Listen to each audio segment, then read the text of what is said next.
भारत ने ऐसी चपट लगाई कि बाकी देश अब डर रहे हैं कि इसे लोन दिया जाए कि नहीं दिया जाए, और यही वजह बन गई कि अब पाकिस्तान की अर्थव्यवस्था पूरी तरह से चौपट हो गई। वहाँ के लोगों को खाने के लाले पड़ रहे हैं। देखो, बहुत कुछ चल रहा है जियो पॉलिटिक्स में। आइए जानते हैं और कैसे पाकिस्तान की नसबंद करने का काम भारत ने किया, ये भी समझेंगे। देखो, खबर सामने आ रही है कि पाई पाई को मोहताज हो गया पाकिस्तान।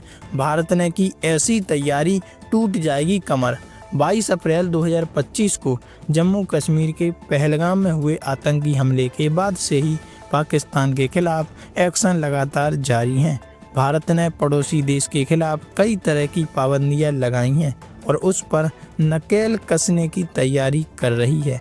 ताज़ा घटनाक्रम में भारत ने अंतर्राष्ट्रीय मुद्रा कोष यानी IMF से पाकिस्तान को दिए गए लोन की समीक्षा करने को कहा है। एक भारतीय सरकारी सूत्र ने शुक्रवार को ये जानकारी दी कि न्यूज एजेंसी रॉयटर्स के मुताबिक पाकिस्तान को पिछले साल IMF से बेल आउट प्रोग्राम के तहत $7 बिलियन लिए थे और मार्च में उसे $1.3 बिलियन का नया जलवायु संबंधित लोन दिया गया था।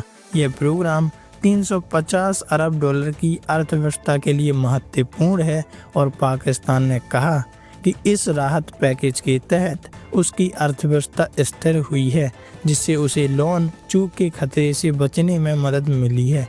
पाकिस्तान को ग्रे लिस्ट में डालने की मांग हो रही है। अब ग्रे लिस्ट में जैसे ही पाकिस्तान डलेगा तो पाकिस्तान को लोन देना बंद हो जाएगा।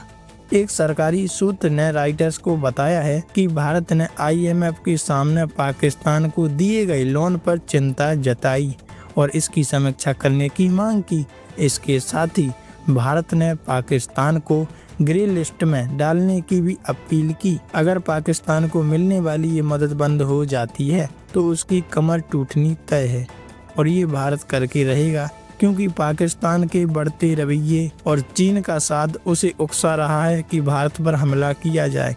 लेकिन ये करना उतना आसान नहीं है। भारत कर सकता है पाकिस्तान पर हमला।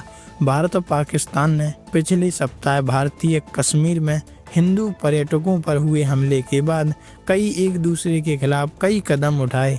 ऐसी आशंका है कि परमाणु हथियार संपन्न दोनों देशों के बीच सैन्य संघर्ष हो सकता है। भारत ने बेहद ही महत्वपूर्ण सिंधु जल संधि को निलंबित कर दिया है। साथ ही दोनों देशों ने एक दूसरे की एयरलाइनों के लिए अपने हवाई क्षेत्र बंद कर दिए। वैसे आपकी राय में क्या अगला कदम भारत की तरफ से हो सकता है? कमेंट में लिखकर